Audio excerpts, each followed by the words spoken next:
स्वागत है दोस्तों आपका हमारे चैनल द यूनिक वर्ल्ड में। आज हम आपको अकबर बीरबल की 15 नई मजेदार कहानी सुनाने वाले हैं, तो शुरू करते हैं।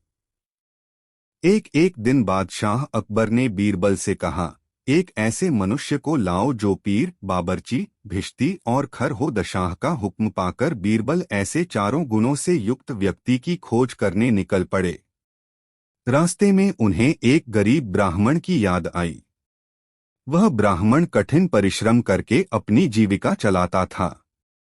बीरबल उस ब्राह्मण के पास पहुंचे और उससे अपने साथ चलने को कहा। दरबार में पहुंचकर बीरबल ने उस ब्राह्मण को बादशाह अकबर के सामने खड़ा कर दिया और बोले, जहांपनाह, इस ब्राह्मण में आपके बताए चारों गुण मौजूद हैं। बादशाह ने पूछा, विस्तार पूर्वक समझाओ। बीरबल ने उत्तर दिया, जहांपनाह, ब्राह्मण जगत गुरु होते हैं, इस नाते यह पीर है।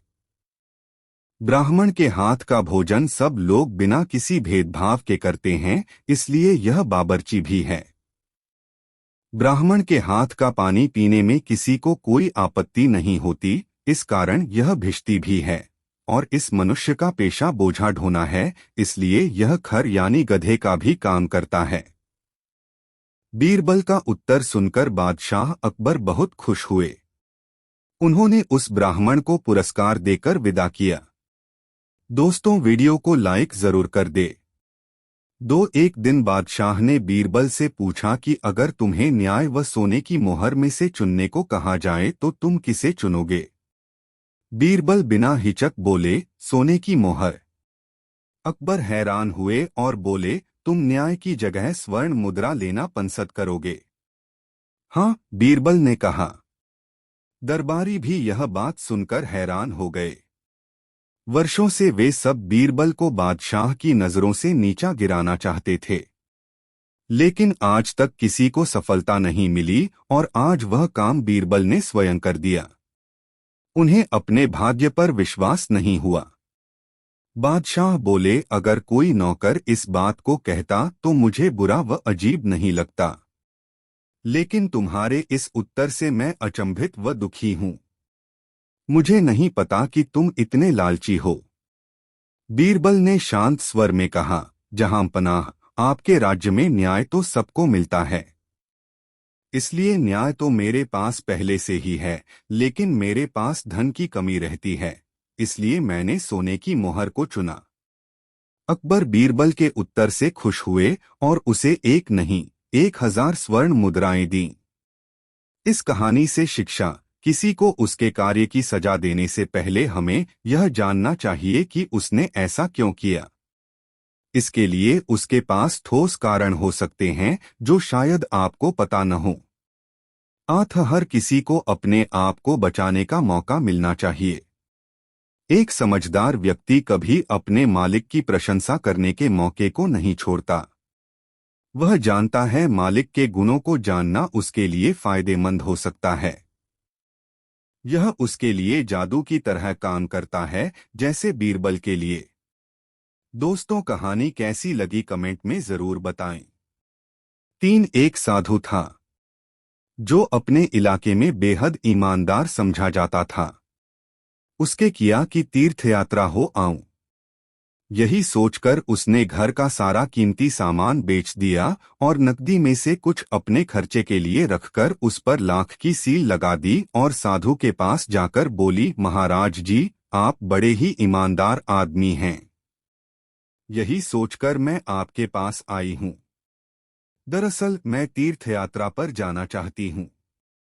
आप मेरी ये थैली रख लें, इसमें 1000 मोहरें हैं। मैं यात्रा से वापस आकर अपनी अमानत ले लूंगी। साधु ने थैली रख ली। वह यात्रा पर चली गई। करीब 2 साल बाद वह वापस आई और साधु से अपनी थैली ले ली। घर आकर उसने थैली खोलकर देखा तो घबरा गई। थैली में मोहरों की जगह लोहे की टिकलियां भरी थीं।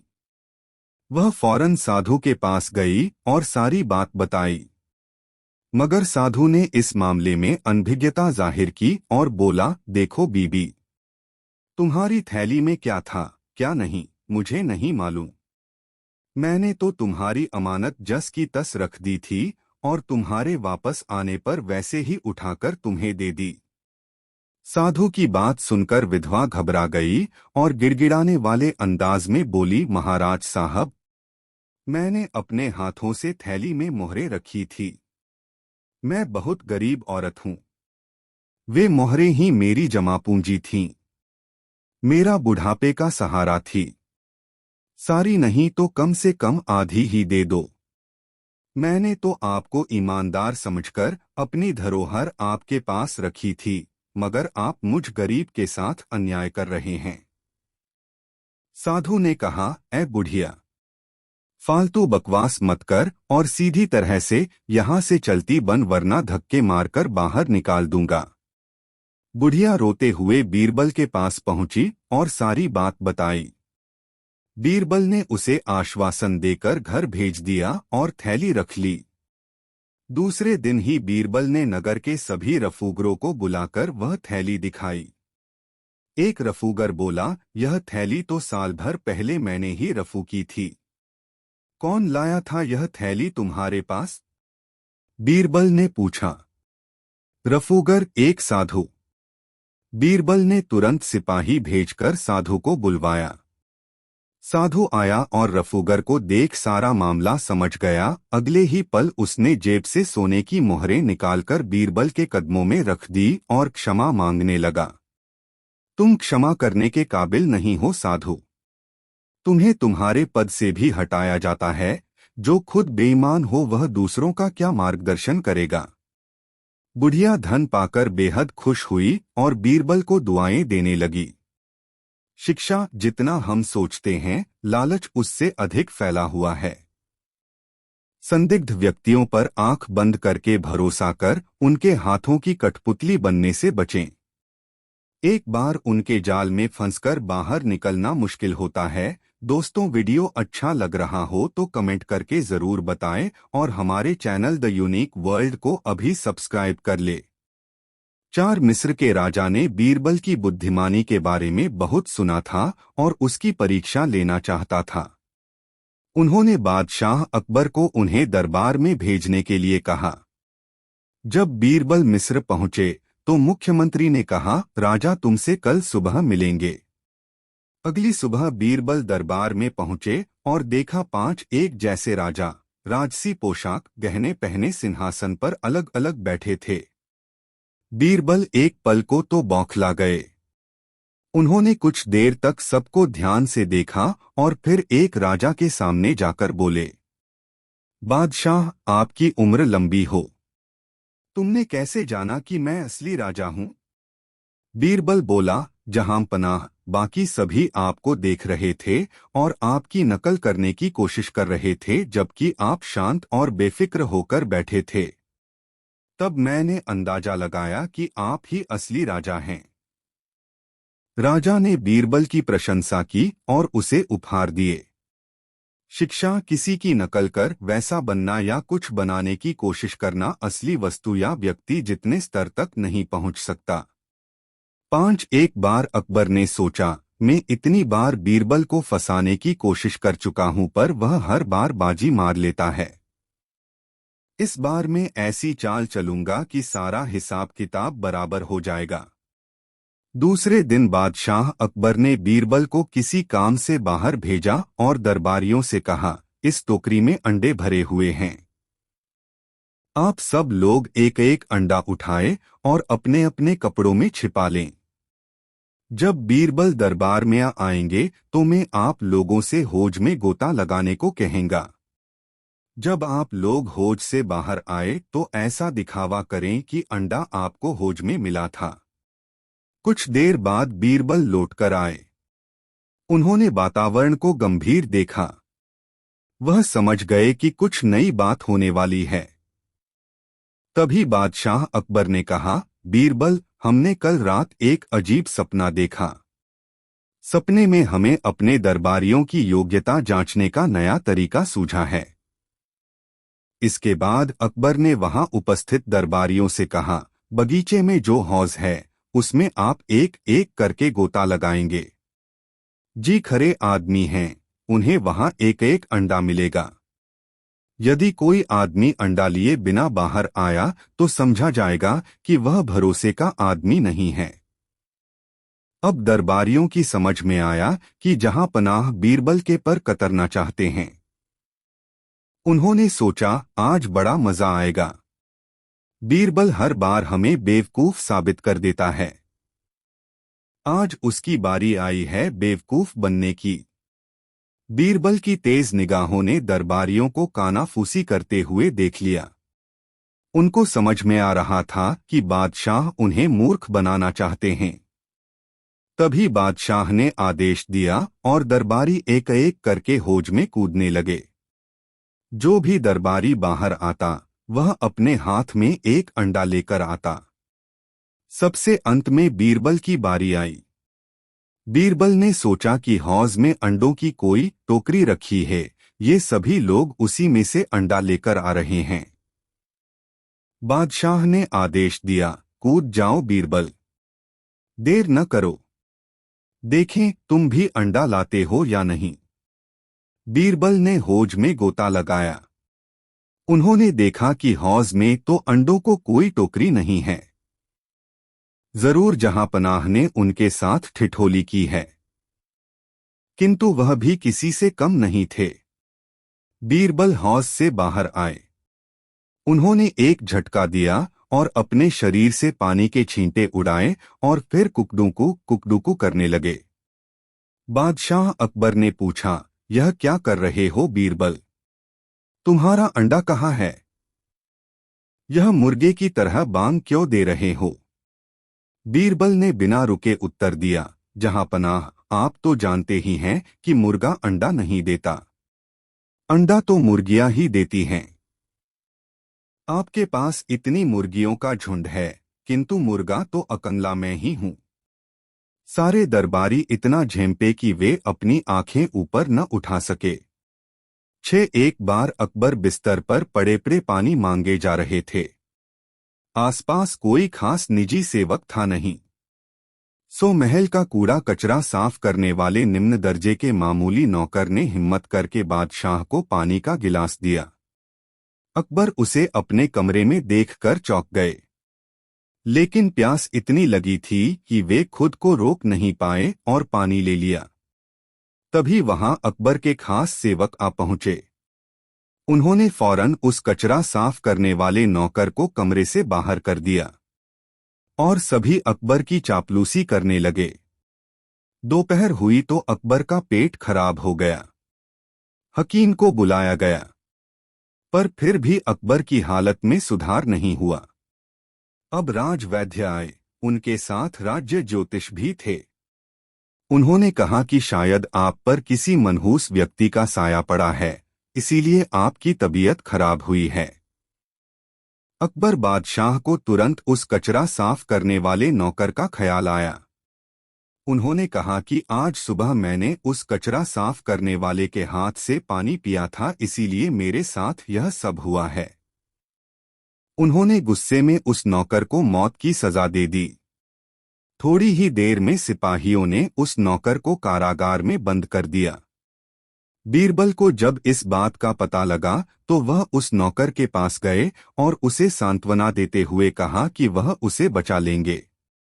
बीरबल तुरंत अकबर के पास गए और उनका हालचाल लिया। तब अकबर ने बताया कि हमारे राज्य का सबसे बड़ा मनहूस मुझे बीमार कर गया। यह बात सुनकर बीरबल हंस पड़े। तब अकबर को गुस्सा आया और वह बोले कि तुम्हें मेरी यह हालत देखकर मजा आ रहा है। तो बीरबल ने कहा कि नहीं नहीं महाराज, एक बात पूछनी थी। अगर मैं उस नौकर से बड़ा मनहूस आपको ढूंढ कर दूं तो आप क्या करेंगे? क्या आप इस नौकर को सजा से मुक्ति दे देंगे? अकबर ने तुरंत बीरबल की यह शर्त मान ली और पूछा कि बताओ उस नौकर से बड़ा मनहूस कौन है? अब बीरबल बोले, उस नौकर से बड़े मनहूस तो आप खुद हैं।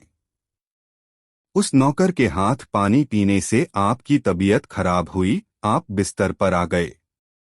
लेकिन उसका तो सोचिए, वह तो आपकी प्यास बुझाने आया था, आपकी खिदमत कर रहा था। सुबह सुबह आपकी शक्ल देखने से उसकी तो जान पर बन आई है। उसे तो मौत की सजा मिल गई, तो इसलिए उससे बड़े मनहूस तो आप हुए। अब आप खुद को मौत की सजा मत दीजिएगा, क्योंकि हम सब आपसे बहुत प्यार करते हैं। बीरबल की यह चतुराई भरी बात सुनकर अकबर बिस्तर पर पड़े पड़े हंसने लगे। उन्होंने उसी वक्त उस गरीब नौकर को छोड़ देने के आदेश दिए और उसे इनाम भी दिया। और मनहूसियत का अंधविश्वासी सुझाव देने वाले राज्य ज्योतिष को उसी वक्त घोड़े के तबेले में मुनीमगिरी के काम में लगा दिया गया। दोस्तों, वीडियो अच्छा लग रहा हो तो कमेंट करके जरूर बताएं और हमारे चैनल द यूनिक वर्ल्ड को अभी सब्सक्राइब कर ले। साथ बादशाह अकबर की यह आदत थी कि वह अपने दरबारियों से तरह तरह के प्रश्न किया करते थे। एक दिन बादशाह ने दरबारियों से प्रश्न किया, अगर सबकी दाढ़ी में आग लग जाए, जिसमें मैं भी शामिल हूं, तो पहले आप किसकी दाढ़ी की आग बुझाएंगे? हुजूर की दाढ़ी की। सभी सभासद एक साथ बोल पड़े, मगर बीरबल ने कहा, हुजूर, सबसे पहले मैं अपनी दाढ़ी की आग बुझाऊंगा, फिर किसी और की दाढ़ी की ओर देखूंगा। बीरबल के उत्तर से बादशाह बहुत खुश हुए और बोले, मुझे खुश करने के उद्देश्य से आप सब लोग झूठ बोल रहे थे। सच बात तो यह है कि हर आदमी पहले अपने बारे में सोचता है। 8 एक बार अकबर बीरबल हमेशा की तरह टहलने जा रहे थे। रास्ते में एक तुलसी का पौधा दिखा तो मंत्री बीरबल ने झुककर प्रणाम किया। अकबर ने पूछा, कौन है ये? बीरबल, ये मेरी माता हैं। अकबर ने तुलसी के झाड़ को उखाड़कर फेंक दिया और बोला, कितनी माता हैं तुम लोगों की? बीरबल को उसका जवाब देने की एक तरकीब सूझी। आगे एक बिच्छू पत्ती खुजली वाला झाड़ मिला। बीरबल ने उसे दंडवत प्रणाम कर कहा, जय हो बाप मेरे। अकबर को गुस्सा आया और दोनों हाथों से झाड़ को उखाड़ने लगा। इतने में अकबर को भयंकर खुजली होने लगी तो अकबर बोला, बीरबल, ये क्या हो गया? बीरबल ने कहा, आपने मेरी माँ को मारा, इसलिए ये गुस्सा हो गए। अकबर जहां भी हाथ लगाता खुजली होने लगती तथा बोला कि बीरबल, जल्दी ही कोई उपाय बताओ। बीरबल बोला, उपाय तो है, लेकिन वो भी हमारी माँ है तथा उससे ही विनती करनी पड़ेगी। अकबर बोला, जल्दी करो। आगे गाय खड़ी थी। बीरबल ने कहा, गाय से विनती करो कि हे माता, दवाई दो। गाय ने गोबर कर दिया और अकबर के शरीर पर उसका लेप करने से फौरन खुजली से राहत मिल गई। अकबर बोला, बीरबल, अब क्या हम राजमहल में ऐसे ही जाएंगे? बीरबल ने कहा, नहीं बादशाह, हमारी एक और माँ है। सामने ही गंगा बह रही थी। आप बोलिए, हर हर गंगे, जय गंगा मैया की, और कूद जाइए। नहाकर अपने आप को तरोताजा महसूस करते हुए अकबर ने बीरबल से कहा कि ये तुलसी माता, गौ माता, गंगा माता तो जगत माता हैं। इनको मानने वालों को ही हिंदू कहते हैं। 9 बीरबल बहुत चतुर, बुद्धिमान और हाजिर जवाब था। उसकी कीर्ति दूर देशों तक फैली हुई थी। ईरान के बादशाह ने जब उसके चातुर्य की तारीफ सुनी तो उसने राजा के पास संदेश भिजवाया कि आपके वजीर को कुछ दिन के लिए मेरे दरबार में भेजने की कृपा करें। राजा ने बहुत कीमती वस्त्र आभूषणों की भेंट के साथ बीरबल को ईरान के लिए रवाना किया। ईरान की सीमा पर बीरबल का भव्य स्वागत किया गया। दूसरे दिन जब बीरबल बादशाह के दरबार में पहुंचा तो बादशाह ने भी उसकी आवभगत की और राजा के द्वारा भेजे गए उपहार के लिए धन्यवाद और कृतज्ञता प्रकट की। बीरबल ने ईरान के बादशाह को राजनीति के कई रहस्य समझाए। बादशाह उसकी हर राय से सहमत हुए। विदाई की बेला में बादशाह ने अपने सभी दरबारियों के बीच हिंदुस्तानी वजीर से एक सवाल किया कि आपके राजा और मेरे बीच आप कैसे तुलना करते हैं?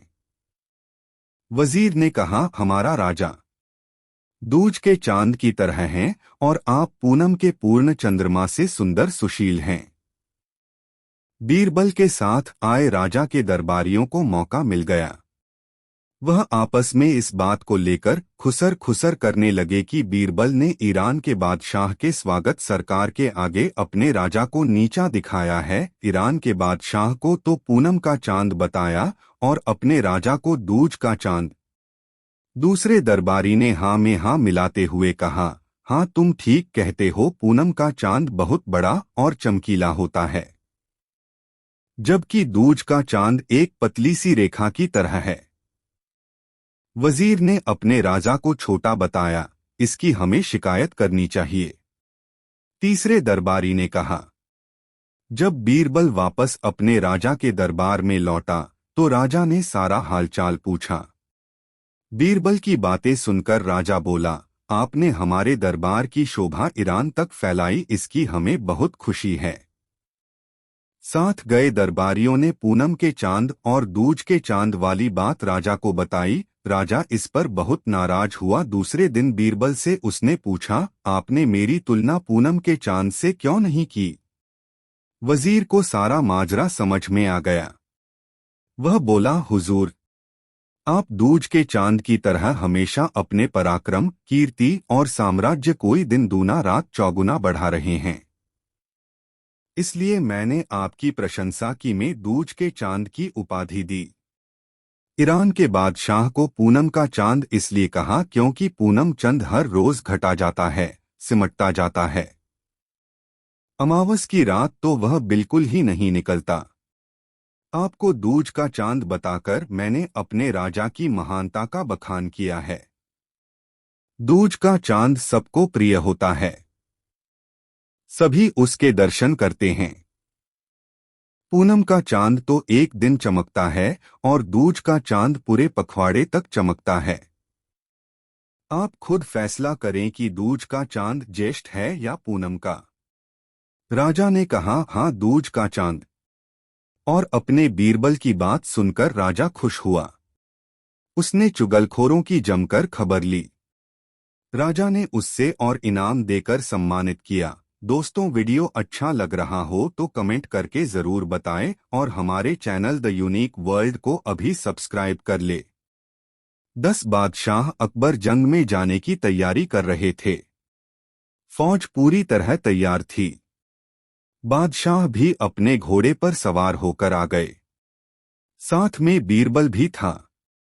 बादशाह ने फौज को जंग के मैदान में कूच करने का निर्देश दिया। बादशाह आगे आगे थे, पीछे पीछे उनकी विशाल फौज चली आ रही थी। रास्ते में बादशाह को जिज्ञासा हुई और उन्होंने बीरबल से पूछा, क्या तुम बता सकते हो कि जंग में जीत किसकी होगी? हुजूर, इस सवाल का जवाब तो मैं जंग के बाद ही दूंगा, बीरबल ने कहा। कुछ देर बाद फौज जंग के मैदान में पहुंच गई। वहां पहुंचकर बीरबल ने कहा, हुजूर, अब मैं आपके सवाल का जवाब देता हूं और जवाब यह है कि जीत आपकी ही होगी।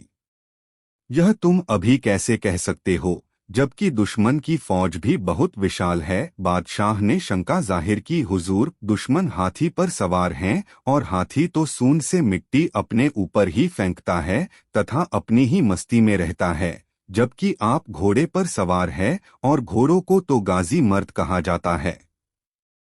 घोड़ा आपको कभी धोखा नहीं देगा, बीरबल ने कहा। उस जंग में जीत बादशाह अकबर की ही हुई। 11 अकबर का साला हमेशा से ही बीरबल की जगह लेना चाहता था। अकबर जानते थे कि बीरबल की जगह ले सके ऐसा बुद्धिमान इस संसार में कोई नहीं है। फिर भी जोरू के भाई को वह सीधी ना नहीं बोल सकते थे। ऐसा करके वह अपनी लाडली बेगम की बेरुखी मोल नहीं लेना चाहते थे। इसीलिए उन्होंने अपने साले साहब को एक कोयले से भरी बोरी दे दी और कहा कि जाओ और इसे हमारे राज्य के सबसे मक्कार और लालची सेठ दमदीलाल को बेचकर दिखाओ। अगर तुम यह काम कर गए तो तुम्हें बीरबल की जगह वजीर बना दूंगा। अकबर की इस अजीब शर्त को सुनकर साला अचंभे में पड़ गया। वह कोयले की बोरी लेकर चला तो गया, पर उसे पता था कि वह सेठ किसी की बातों में नहीं आने वाला, ऊपर से वह उल्टा उसे ही चूना लगा देगा। हुआ भी यही, सेठ दमडीलाल ने कोयले की बोरी के बदले एक ढेला भी देने से इनकार कर दिया। साला अपना सा मुंह लेकर महल वापस लौट आया और अपनी हार स्वीकार कर ली। अब अकबर ने वही काम बीरबल को करने को कहा। बीरबल कुछ सोचे और फिर बोले कि सेठ दमडीलाल जैसे मक्कार और लालची सेठ को यह कोयले की बोरी क्या, मैं सिर्फ कोयले का एक टुकड़ा ही 10,000 रुपए में बेच आऊंगा। यह बोलकर वह तुरंत वहां से रवाना हो गए। सबसे पहले उसने एक दर्जी के पास जाकर एक मखमली कुर्ता सिलवाया, हीरे मोती वाली मालाएं गले में डाली, महंगी जूती पहनी और कोयले को बारीक सुरमे जैसा पिसवा लिया। फिर उसने पिसे कोयले को एक सुरमे की छोटी चमकदार डिब्बी में भर लिया। इसके बाद बीरबल ने अपना भेष बदल लिया और एक मेहमान घर में रुककर इश्तिहार दे दिया कि बगदाद से बड़े शेख आए हैं जो करिश्माई सुरमा बेचते हैं, जिसे आंखों में लगाने से मरे हुए पूर्वज दिख जाते हैं, और यदि उन्होंने कहीं कोई धन गाड़ा है तो उसका पता बताते हैं। यह बात शहर में आग की तरह फैली। सेठ दमडीलाल को भी ये बात पता चली। उसने सोचा जरूर उसके पूर्वजों ने कहीं न कहीं धन गाड़ा होगा। उसने तुरंत शेख बने बीरबल से संपर्क किया और सुरमे की डिब्बी खरीदने की पेशकश की। शेख ने डिब्बी के 20,000 रुपए मांगे और मोलभाव करते करते 10,000 में बात तय हुई। पर सेठ भी होशियार था। उसने कहा, मैं अभी तुरंत ये सुरमा लगाऊंगा और अगर मुझे मेरे पूर्वज नहीं दिखे तो मैं पैसे वापस ले लूंगा। बीरबल बोला, बिल्कुल आप ऐसा कर सकते हैं। चलिए शहर के चौराहे पर चलिए और वहां इसे जांच लीजिए। सुरमे का चमत्कार देखने के लिए भीड़ इकट्ठा हो गई। तब बीरबल ने ऊंची आवाज में कहा, ये सेठ अभी ये चमत्कारी सुरमा लगाएंगे और अगर ये उन्हीं की औलाद हैं जिन्हें ये अपना माँ बाप समझते हैं तो इन्हें इनके पूर्वज दिखाई देंगे और गड़े धन के बारे में बताएंगे। लेकिन अगर आपके माँ बाप में से किसी ने भी बेईमानी की होगी और आप उनकी असल औलाद नहीं होंगे तो आपको कुछ भी नहीं दिखेगा। और ऐसा कहते ही बीरबल ने सेठ की आंखों में सुरमा लगा दिया। फिर क्या था, सिर खुजाते हुए सेठ ने आंखें खोली। अब दिखना तो कुछ था नहीं, पर सेठ करे भी तो क्या करे। अपनी इज्जत बचाने के लिए सेठ ने 10,000 बीरबल के हाथ थमा दिए और मुंह फुलाते हुए आगे बढ़ गए। बीरबल फौरन अकबर के पास पहुंचे और रुपए थमाते हुए सारी कहानी सुना दी। अकबर का साला बिना कुछ कहे अपने घर लौट गया और अकबर बीरबल एक दूसरे को देखकर मंद मंद मुस्काने लगे। इस किस्से के बाद फिर कभी अकबर के साले ने बीरबल का स्थान नहीं मांगा। एक बार अकबर बादशाह ने बीरबल से शान से कहा, बीरबल, हमारी जनता बेहद ईमानदार है और हमें कितना बहुत प्यार करती है। बीरबल ने तुरंत उत्तर दिया, बादशाह सलामत, आपके राज्य में कोई भी पूरी तरह ईमानदार नहीं है, न ही वो आपसे ज्यादा प्यार करती है। यह तुम क्या कह रहे हो बीरबल? मैं अपनी बात को साबित कर सकता हूँ बादशाह सलामत। ठीक है, तुम हमें साबित करके दिखाओ, बादशाह अकबर बोले। बीरबल ने नगर में ढिंढोरा पिटवा दिया कि बादशाह सलामत एक भोज करने जा रहे हैं। उसके लिए सारी प्रजा से अनुरोध है कि कल सुबह दिन निकलने से पहले हर आदमी एक एक लोटा दूध डाल दे। कड़ाहे रखवा दिए गए हैं, उनमें हर आदमी दूध डाल जाए। हर आदमी ने यही सोचा कि जहां इतना दूध इकट्ठा होगा वहां उसके एक लोटे पानी का क्या पता चलेगा। हर आदमी कड़ाहों में पानी डाल गया। सुबह जब अकबर ने उन कड़ाही को देखा जिनमें जनता से दूध डालने को कहा गया था तो दंग रह गए। उन कड़ाहों में तो केवल सफेद पानी था। अकबर को वस्तुस्थिति का पता चल गया। सब लोग एक जैसा सोचते हैं। अकबर बीरबल की कहानी दरबार की कार्यवाही चल रही थी। सभी दरबारी एक ऐसे प्रश्न पर विचार कर रहे थे जो राजकाज चलाने की दृष्टि से बेहद अहम न था। सभी एक एक कर अपनी राय दे रहे थे। बादशाह दरबार में बैठे यह महसूस कर रहे थे कि सबकी राय अलग है। उन्हें आश्चर्य हुआ कि सभी एक जैसे क्यों नहीं सोचते। तब अकबर ने बीरबल से पूछा, क्या तुम बता सकते हो कि लोगों की राय आपस में मिलती क्यों नहीं? सब अलग अलग क्यों सोचते हैं? हमेशा ऐसा नहीं होता, बादशाह सलामत, बीरबल बोला। कुछ समस्याएं ऐसी होती हैं जिन पर सभी के विचार समान होते हैं। इसके बाद कुछ और काम निपटाकर दरबार की कार्यवाही समाप्त हो गई। सभी अपने अपने घरों को लौट चले। उसी शाम जब बीरबल और अकबर बाग में टहल रहे थे तो बादशाह ने फिर वही राग छेड़ दिया और बीरबल से बहस करने लगे। तब बीरबल बाग के ही एक कोने की ओर उंगली से संकेत करता हुआ बोला, वहां उस पेड़ के निकट एक कुआं है। वहां चलिए, मैं कोशिश करता हूं कि आपको समझा सकूं कि जब कोई समस्या जनता से जुड़ी हो तो सभी एक जैसा ही सोचते हैं। मेरे कहने का मतलब यह है कि बहुत सी ऐसी बातें हैं जिनको लेकर लोगों के विचार एक जैसे होते हैं। अकबर ने कुछ देर कुएं की ओर घूरा, फिर बोले, लेकिन मैं कुछ समझा नहीं। तुम्हारे समझाने का ढंग कुछ अजीब सा है। बादशाह जबकि जानते थे कि बीरबल अपनी बात सिद्ध करने के लिए ऐसे ही प्रयोग करता रहता है। सब समझ जाएंगे हुजूर, बीरबल बोला। आप शाही फरमान जारी कराएं कि नगर के हर घर से एक लोटा दूध लाकर बाग में स्थित इस कुएं में डाला जाए। दिन पूर्णमासी का होगा। हमारा नगर बहुत बड़ा है। यदि हर घर से एक लोटा दूध इस कुएं में पड़ेगा तो यह दूध से भर जाएगा। बीरबल की यह बात सुन अकबर ठहाका लगाकर हंस पड़े।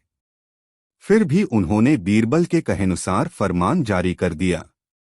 शहर भर में मुनादी करवा दी गई कि आने वाली पूर्णमासी के दिन हर घर से एक लोटा दूध लाकर शाही बाग के कुएं में डाला जाए।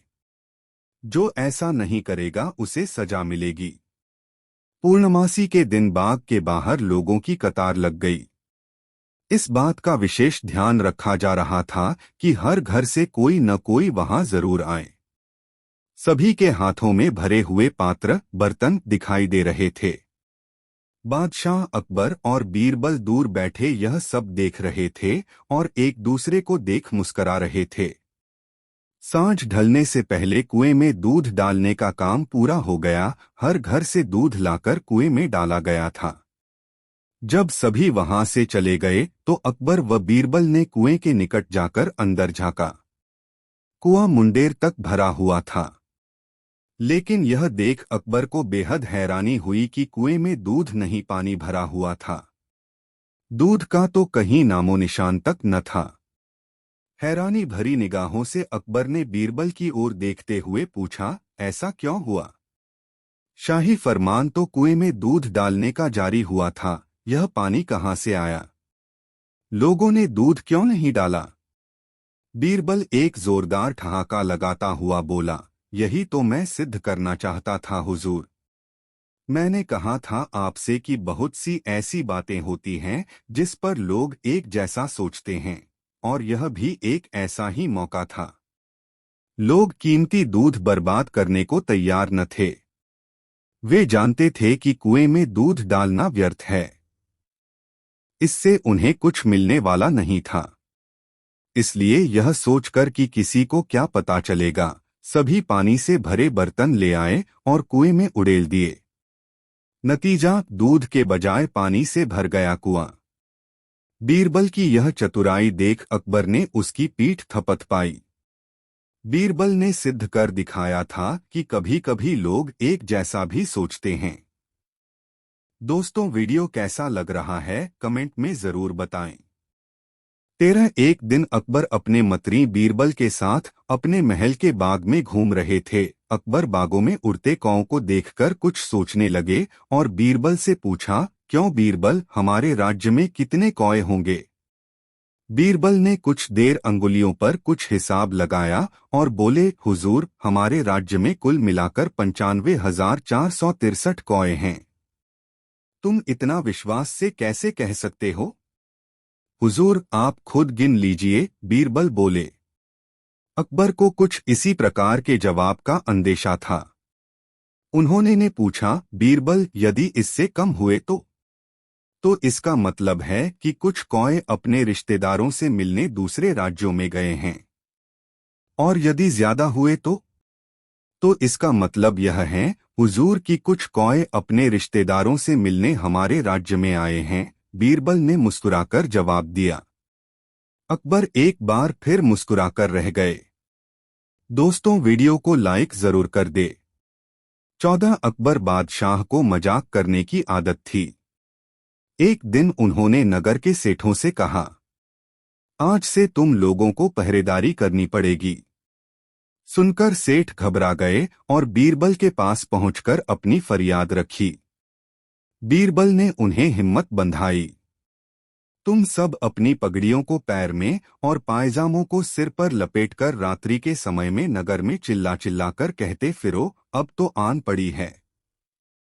उधर बादशाह भी भेष बदलकर नगर में गश्त लगाने निकले। सेठों का यह निराला स्वांग देखकर बादशाह पहले तो हंसे, फिर बोले, यह सब क्या है? सेठों के मुखिया ने कहा, जहां पनाह, हम सेठ जन्म से गुड़ और तेल बेचने का काम सीख कर आए हैं। भला पहरेदीर क्या कर पाएंगे? अगर इतना ही जानते होते तो लोग हमें बनिया कहकर क्यों पुकारते?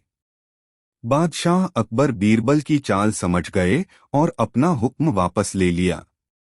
15 दिन अकबर और बीरबल वन विहार के लिए गए।